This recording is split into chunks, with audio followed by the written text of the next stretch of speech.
It is called the North Star School, and it is now a guiding light to others.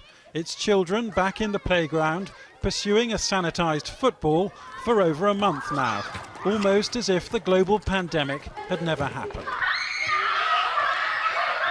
Denmark was the first country in Europe to reopen its schools, and governments around the world are watching this social experiment because schools like this have become a laboratory for how other schools can function in an age of contagion.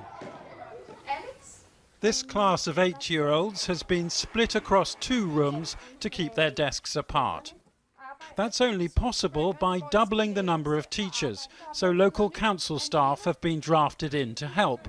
At first, the children were told to wash their hands every 90 minutes, but with no outbreak of illness, that frequency has been relaxed.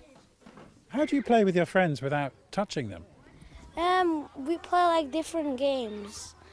We play hide and seek, and we play sometimes balls, but we get like hand sanitizers, so our hands get sanitized, and that.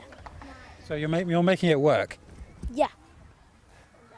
Most classes are conducted in small groups outside, with teachers telling us of less emphasis on the curriculum, more focus on fun, with the 2-metre social distancing rule now reduced to 1, if even that.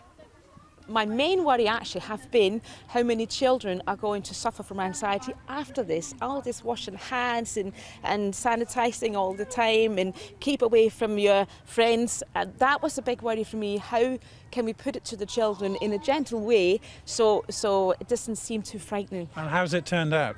I think it's actually turned out quite well, and I have to say the first day I was entering the class with my group, the first boy was so nervous he actually ended up throwing up, and I had to send him home, and he wasn't ill, it was just out of anxiety. This is just too much. Secondary school children returned this week. The teachers, borrowing this gym for space, are asking for microphones to make themselves heard, and the girls complain that they can't hug one another, though the academic pressure has been relieved by exams being cancelled. Remarkably, only 10 out of over 600 students on this site have not come back, with parents reassured by Denmark's ever-lowering death and infection rate. Did you allow your kids to go back to school when the school opened? No, not immediately. We waited for a few weeks because my stepfather, who we are living with right now, is at high risk. So we waited a few weeks to look at the numbers, and then we allowed them to come back. The tourists have not come back, but the sparkling gem that is Copenhagen is once again shining. Its cafes reopening after shutting almost 2 weeks ahead of the UK. Some scientists grumble that all this may be too soon, though they said the same about the schools, and one of them admitted to me that the children may have proved him wrong. A month on, how's it turned out? Well, it turned out almost too perfect. We haven't seen any increase in the epidemic. We haven't seen any increase in admissions to hospitals. Well, why is that? Because these children are running around and they're not really doing that much social distancing. Well, nobody can really answer that question, but I personally think that one of the reasons is that even though children may become infected, they are not spreading the infection very much. Now Denmark is testing away, so it can isolate any second wave of the virus which could spoil its progress. So much testing that every 18 to 25-year-old showing no symptoms at all has been invited, so they too can be isolated if needed. This is a country basking in its relative success. Its foreign minister too coy to tell us when they would fully reopen the bridge to Sweden, where virtually no lockdown and a high mortality rate could jeopardise the freedom won here, but with this advice for the UK. When we look at the pandemic's development in Denmark, we see that we do it in phases, and if the phase we are in proving to be safe, then we are ready to open up a little bit more. So the gradual approach is also something I can recommend. We've seen no face masks in this reawakening because the government doesn't recommend them. And the phrase you hear most often is "so far, so good." And with it, welcome proof of life returning after coronavirus death. So which country's been more successful? Sweden with over 3,800 deaths or Denmark with fewer than 600? Well, per head of population, the Danes are clearly ahead. But the risk is that they're not just basking in their success, but that they become punch drunk on it, that they relax the social distancing rules too quickly so that there is a second wave of the virus. But for now, the Danes, as you can see, are certainly enjoying their freedom. And for now, they are ahead. Scottish schools will begin reopening in August, with pupils in Northern Ireland also likely to begin a phased return that month.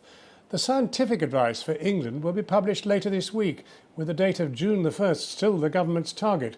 But schools have not been closed altogether. Many have been open for the children of key workers and the vulnerable. Fatima Manji has been to one such school in a deprived part of East London to see how teachers and pupils are adapting. Gone are the canteen crowds, the noisy chatter, the food fights. This is what a socially distant school lunch looks like, with just 8 students. Normally there would be more than 1,000. Haggerston School in East London has stayed open for children of key workers and the vulnerable throughout lockdown. There are big challenges for staff. 59% of pupils here come from a disadvantaged background. And of course it's odd for the children too.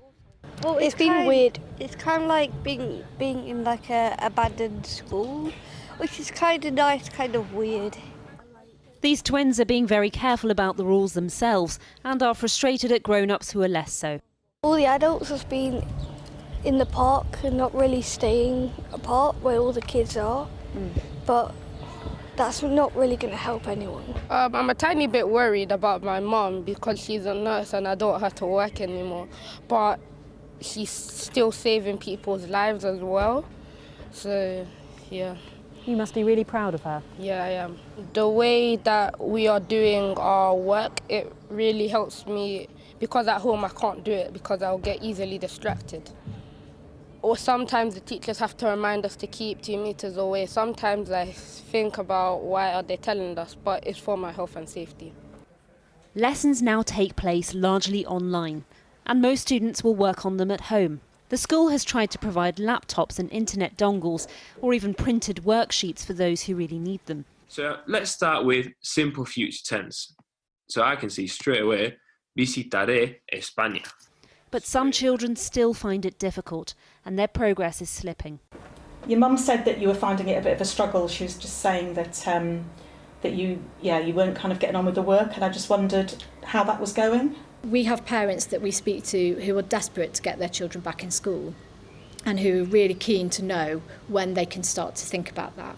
And then we have parents who are really anxious about it. Everyone's got very personal views and feelings about it and their own circumstances, and the particular vulnerabilities of their families make it very difficult for us to have one blanket approach to everybody.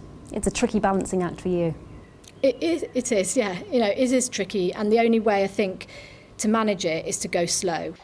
Like many schools in England, they're now trying to work out how to reopen more widely while keeping children safe. A cleaning team is in place and communal areas will be wiped down hourly. And they're rethinking all the spaces. Sometimes had, up to 300 children sitting and listening and watching performances. So it's usually a very busy and bustling space, but obviously in the current circumstances it's kind of untenable to think about that for the time being. And imagining up to 300 children here now just feels impossible, doesn't it? Yes, absolutely. It seems just crazy, really. Such is pandemic life. The once normal seems crazy. A corridor full of children can only be imagined. For now, schools try to adapt and perhaps welcome back only small groups of students.